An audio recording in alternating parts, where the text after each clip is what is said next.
Welcome once again to the studio here on the campus of Grace Fellowship, a church for all nations, right in the frigid part of our year, in the winter in which our population swells to be larger than normal. We had a lot of coats here this morning, and how cold was it, guys? Was it? I saw my breath this morning. You saw your breath? It was that cold, yes. Okay, so we're gonna make sure that everyone is okay. You know, we'll just do a wellness check on our church membership, because when it gets below 60, 65. Yes. Yeah, it's like I believe it was 45 this morning. 45. Okay, That's all right, real. that is real. That's real. That is real. And I know someone's watching this from North Dakota right now, and that is real frustrating, right? That you guys are talking about that. Well, welcome here to Deep Dive, in which we take biblical content and we do our utmost to give a reasonable explanation, defense of that, and hopefully we do it with gentleness and respect. If you're a part of Grace Fellowship Church for All Nations, you know we are in the final year of our Forward initiative, and if you guys again are a part of Grace, thank you for praying for that, for giving to that, and we're just looking forward to what God is doing through that process, and even through us losing, if you guys have been here on our campus, losing a lot of our parking that we absolutely needed for school and for church. By God's grace, there are quite a few more people who are attending on a regular basis on Sundays and Wednesdays this year on these Sundays and Wednesdays than were last year. So we just look forward to those lids of the parking and the preschool per se being lifted. February 18th is Friend Day. It's also beach baptism, and so we're just excited about that. And as we say, we've never lost anyone baptizing. So that's going to be there in the beach. And if you are considering believers' baptism by immersion, or if you just have questions about what in the world is that, let us know through the information below, or just go to our website, gograce.church/baptism. We'd love to have a conversation with you. So Larry, Josh, thank you guys for being here with us today. Larry is our teaching pastor here at Grace, our content guy, produces all of our small group material that we use across every ministry lane here at Grace.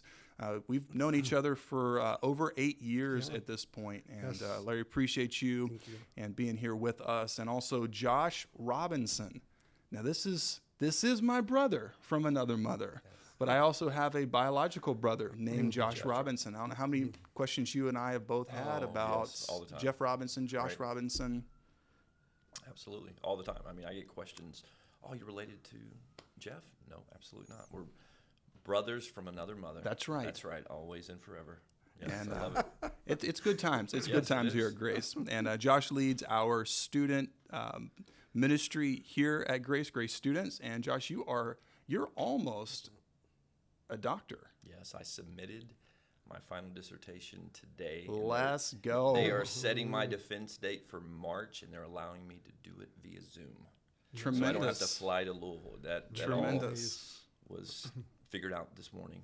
Congrats. Awesome. 8 a.m., Awesome. So, yes. Congrats. So, Josh, we're proud of you. And once you have that degree in hand after you pass your defense, which, by the way, defenses for doctoral work, many of our readers, you guys, or our viewers, you guys are readers, and you know this, but if you're kind of new to that aspect, that sphere, a doctoral dissertation defense is where you have to defend what you are arguing for in that very long treatise, that long dissertation. So Larry wanted me to let you know that he has some brass knuckles that you can bring to your dissertation need 'em. defense. Thank you. Yes. Even though you're doing it over Zoom, you know, you can just kind of do this, put your put your face in your hands. And so, Josh, but congrats on that. That's going to be an exciting thing for your ministries. You can continue to just have more doors open for more people to lean into the gospel. So, Larry, go ahead and start us off, and then we'll plow through our content. I sure will. Over the last several deep dives, we've been going through this book written by Pastor Jeff called Persuasive Apologetics, The Art of Handling Tough Questions Without Pushing People Away. And we're on chapter 4 today, and want to say thanks to Pastor Jeff and his wife Jen for their generosity in committing and dedicating all proceeds and royalties from the sale of this book to our Forward initiative here at Grace Fellowship. So, Pastor Jeff, we're on chapter 4 today, and the title of it has to do with undercutting defeaters. Help us understand what an undercutting defeater is, please. So I'm sure that everyone has been wondering throughout their life, no matter how old we are, what is an undercutting defeater? You know, the basketball practice, Josh. Yeah, absolutely. I mean, at the gym, at the beach, just random people stop. Hey, do you know how to distinguish between an undercutting defeater and a rebutting defeater? So what we're going to do today is, guys, we're going to dive into, if you will, the octagon of debate and rhetoric and really explaining things well. It's a part of, we would say, loving God with all of our mind. So what is an undercutting defeater? Well, first, there's two types of defeaters. And by that, we mean if someone's making a case, if they're giving an explanation and it's not true, this is a tool that God has ordained that we can use to help that person and other people who are reading or listening understand that that's actually not the case, because we don't want to highlight ourselves. It's not trying to say, hey, we're smarter than someone else. We just, because Jesus is the way, the truth, and the life, we want to point to Jesus. So if there's anything that is false, that is being promoted in the right way, in the right time, with the right attitude, we want to undercut that so that there's nothing standing between them, between a person and Jesus. But there's something called a rebutting defeater that directly attacks the conclusion. For example, the conclusion that God does not exist. Whereas in the book, we talk about undercutting defeaters, which are a different type of defeater, where they bypass the conclusion and in some way undercut the reasons for believing that particular conclusion. There's a great book, a very big book called Philosophical Foundations for a Christian Worldview by William Lane Craig and J.P. Moreland, in which they talk a little more about the differences between those two defeaters. So then the question would be, why would you focus on an undercutting defeater? Simply because Gary Habermas made this statement years ago in a doctoral seminar, Josh. He said that worldview defeats evidence every single time. And what he meant by that was that until you undercut a person's worldview, let's take, for example, a Marxist, right? Someone who says there is no God, the state is God, therefore the only entity that can actually solve problems for people is the government, or the big capital S state. If I give micro bits of evidence, if that's their comprehensive worldview, their way of viewing the world, it's going to be a little bit difficult to really get my arguments or my evidence to stick. Now, you don't want to place a hard and fast distinctions between worldview and evidence, because worldview is built upon, in some sense, evidence. But the goal would be to not play, if you guys have ever been to, we say often, the kids' casino, which would be Chuck E. Cheese, right? A casino for kids. And it's the whack-a-mole, that game where they got the little moles jumping up and you're trying to whack them down. That can be what apologetics turns into if we never leverage undercutting defeaters. Because there can be question after question after question, but we want to, as best we can, get to where those questions are coming from. So the point would be, with an undercutting defeater, that a person's worldview is what needs to be dismantled before the compelling evidence for the truth of biblical Christianity actually finds, we could say, roots in their heart and in their mind. But if they've not yet had their worldview undercut, then it may be a little bit more difficult. One of my friends made a statement years ago, and he said, when you choose to work on the hard stuff, you know that you're dealing with the real stuff. King Solomon wrote, Proverbs 21:22, the wise man scales the city of the mighty and brings down the stronghold in which they trust. So effectiveness in agriculture, for example, would be another way of seeing that to have the right yield, to have a very productive harvest, I need to kind of understand what type of soil I'm working with. Am I working with red clay? Am I working with, where you guys are from, Ohio, where you got some really great farmland, so I hear. And then in Texas, to where certain places in Texas, the only thing that grows is Texas pride. And so you need to understand what type of soil am I dealing with. And what's fascinating, we're going to start this year on Easter, is a sermon series on the parable of the sower, or the parable of the soils. And that's the premier example that Jesus gives about understanding the different states of heart, states of mind. So that's a very brief introduction of saying, how can we most effectively get to the heart of the issue intellectually, which is hopefully trying to undercut the reasons why that person arrived at those particular conclusions. Yeah. So, Larry, give us some examples on what that may look like. Yeah, and I love these examples that you've put in your book because it reminds us that Jesus himself obviously understood the importance of these undercutting defeaters. And I'm going to give 3 quick examples from Pastor Jeff's book of how Jesus utilized these undercutting defeaters. The first one, Pastor Jeff calls the Widowmaker. It's on page 97 in the book. And here's the background. In Luke chapter 20, a group of Jesus's critics called the Sadducees fashioned a hypothetical dilemma, and here it was. A woman successfully married 7 brothers after each one died. And so the question for Jesus was, in the resurrection, whose wife will the woman be? So Jesus used an undercutting defeater here by exposing their faulty reasoning, because Jesus asserts that weddings and marriages will not take place in heaven.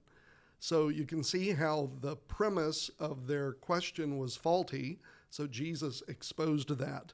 And I love what you wrote in your book, Pastor Jeff. Heaven isn't a sanctified version of The Bachelor or The Bachelorette. So what Jesus did was he corrected their question. Here's a second example that you call, Pastor Jeff, in your book, A House Divided. In Mark chapter 3, Jesus is casting demons out of people. And his opponents said he's doing it by Satan's power. So Jesus used an undercutting defeater to destroy their false presumption. Jesus said, if I was empowered by the devil, then I should be casting demons into people, not out of people. So again, Jesus questions and corrects their question, their accusation. And then one more example called King and Bling by Pastor Jeff in his book. In Matthew chapter 22, the Pharisees tried to trap Jesus with his question, should we pay taxes to Caesar or not? So you can see either way that Jesus answered, they could try to trap him.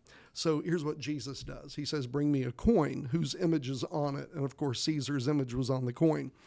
So Jesus said, then render to Caesar what is Caesar's and render to God what is God's. Now, the reason that's so brilliant is because the Jewish people who were listening made the connection back to Genesis 1:27, which says God created man in his own image. In the image of God, he created him. So, in other words, Jesus was saying, if you're made in God's image, then what should you render to God? Yourself. Since you're created in God's image, you are his. So Jesus was saying, let Caesar have his coin, but let God have your heart and your life. And what was interesting to me, Pastor Jeff and Josh, is at the end of a couple of these exchanges where Jesus employed these undercutting defeaters, was that it says, for example, in Matthew 22, says, when they heard it, they marveled. They appreciated intuitively, if nothing else, the way that Jesus responded to the false premises of their questions. Pastor Jeff, you made a great summary statement again in the book where you said, gullibly answering a question with a false premise is supporting foolishness. So I really appreciated this for 2 reasons. Number one, it helps us to recognize faulty premises, faulty presumptions in a person's question or assertion. But it also helps us prevent from doing that ourselves, to make sure that whenever we're going to assert something or ask a question, let's make sure that our statement or our question is logically sound. So, Josh, I'm going to pass it over to you to take us further into this topic. Talk to us about undercutting defeaters in rational dialogue and in the pursuit of happiness. Absolutely. Great job, Larry. What I appreciate most about this section, Pastor Jeff, is its practicality. You discuss scenarios related to the claims that morality and truth are relative. And most Christians in today's world, especially in our context of southeastern Florida, are going to experience conversations like that. Myself, I've experienced these conversations on multiple occasions. So since they are more than likely going to experience someone in a conversation claiming that truth or morality is relative, it's imperative that we equip Christians to be able to effectively navigate these conversations.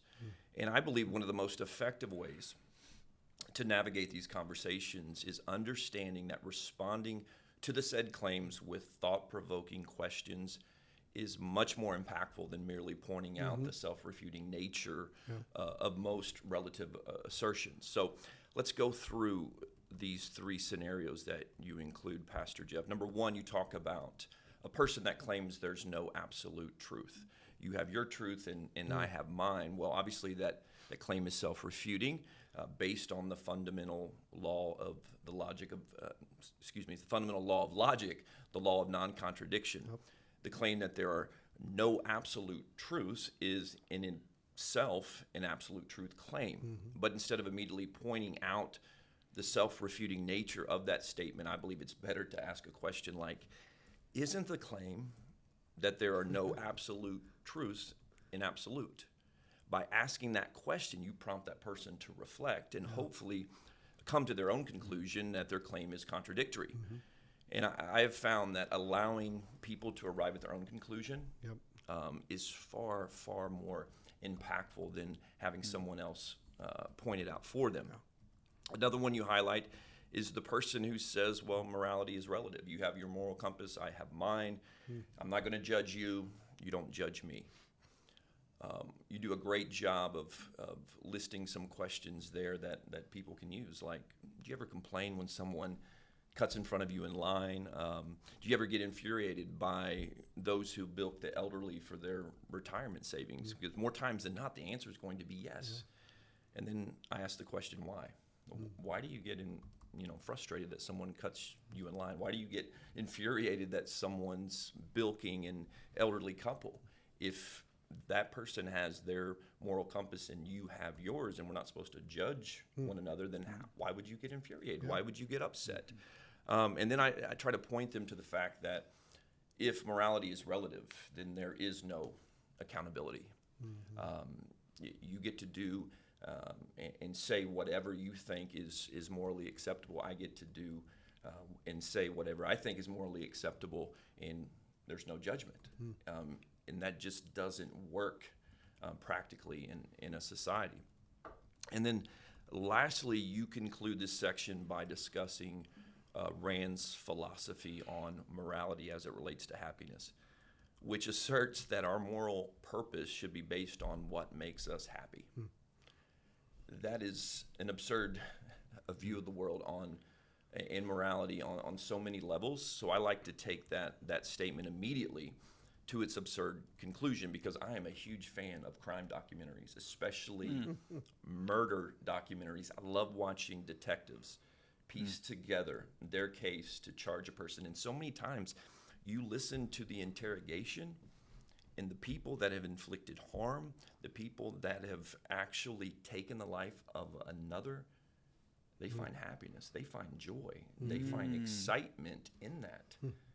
So if you're saying that my morality should be based on what makes me personally happy, are you okay with the person that finds joy and happiness and excitement in taking the life of another, or raping or abusing children? When you take it to that absurd conclusion, what I've discovered in my experience, it usually gets silent. And I just like the conversation. I just allow it to marinate in that silence until eventually they admit, at the very least, that's an interesting point that you make there. And at that moment, I know that I've accomplished my goal, which is simply, as you guys have heard it said before, just placing that pebble in that proverbial mental shoe, giving them something to think about. Because more times than not, one conversation, especially when someone enters the conversation or the dialogue with a view of morality like that, one conversation is not going to end up at the cross, okay, where they're putting their faith in Christ. So it usually takes multiple conversations, building that relationship. So in that first initial contact, I just want to give them something to think about, not only in that moment, but in the days, weeks, and months, and years to come. So I really appreciate, Pastor Jeff, the practicality of that, and giving people, especially in our context in southeastern Florida, equipping them, giving them practical ways to respond to certain statements, certain claims, certain assertions that they're hearing in everyday conversations, and just giving them the freedom of saying, listen, just prepare yourself for these common claims that you're going to hear out there. Just prepare questions ahead of time. And the most effective manner in which you can start to change a person's view of the world is by asking thought-provoking questions, getting them to reflect and think more precisely and more clearly about their own views, because the reality is most people don't think very deeply about their views of the world and their assertions that they make. So I really appreciate the practicality, and I hope that our viewers really embrace that and work to prepare themselves for those conversations that will more than likely come in the future. Yeah. Just to your point, Josh, I agree. You guys hear that? Pastor Lorenzo just walked by outside the studio. He's by himself, and yes, he is singing. I don't know if the microphone's picked up on that. My ears did. My ears did. I think everybody's smiling in the studio. Welcome to Grace. But I think that you're right, that most people, it's not that we can't think deeply.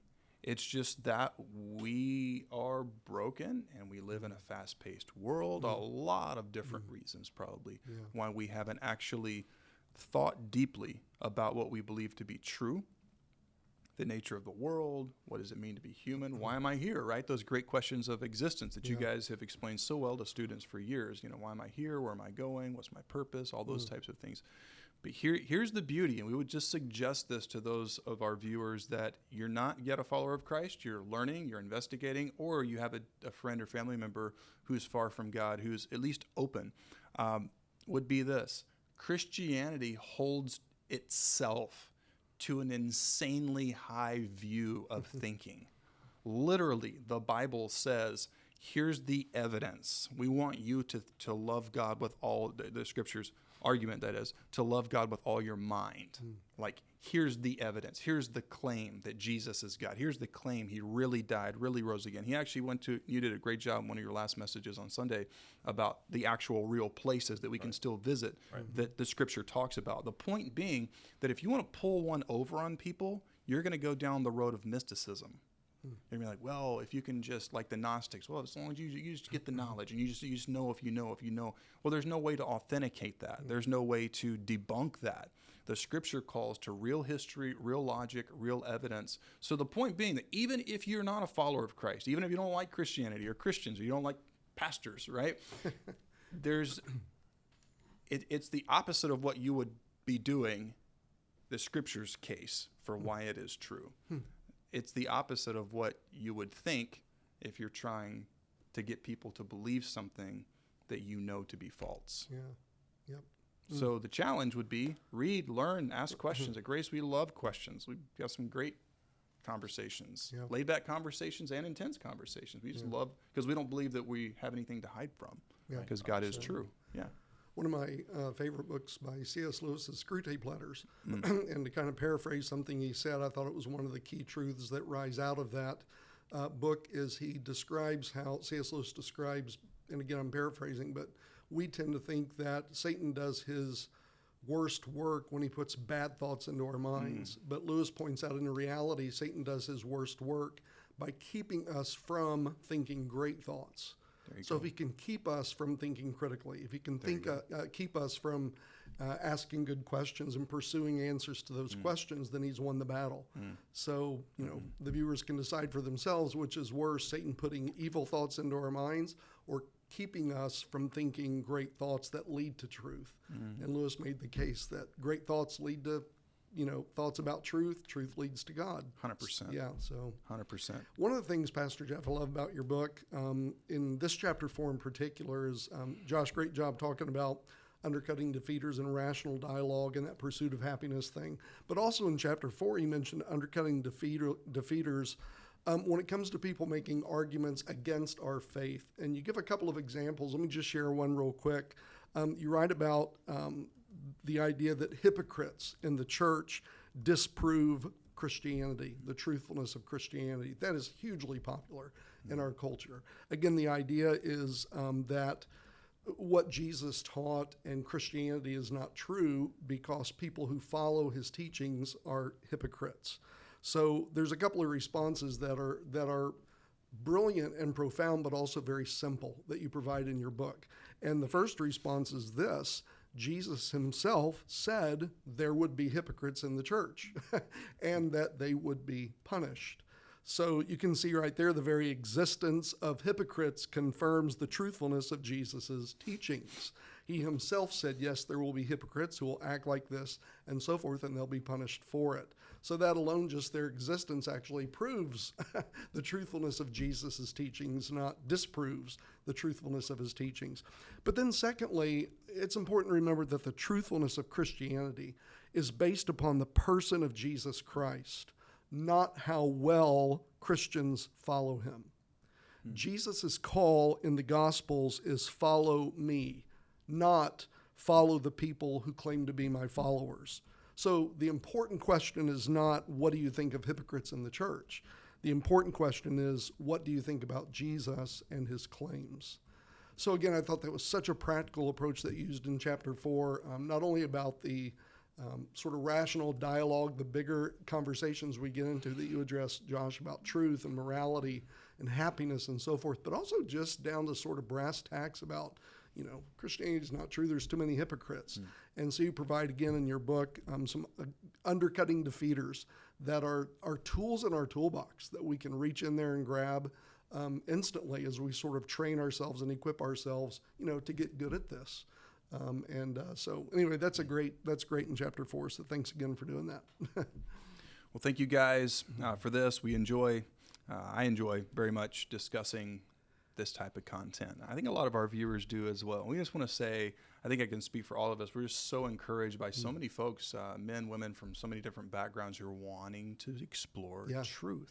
I just want to know, which is interesting because for so long we were told that we live in this, postmodern world, which in a sense we see quite a bit of that, but there's still what we presuppose as followers of Jesus, not because we're pastors, we just bring this to the table. This is like part of the deal, that we believe that God does exist, that he created us in his image, and he put his law on our hearts, evidenced by our conscience.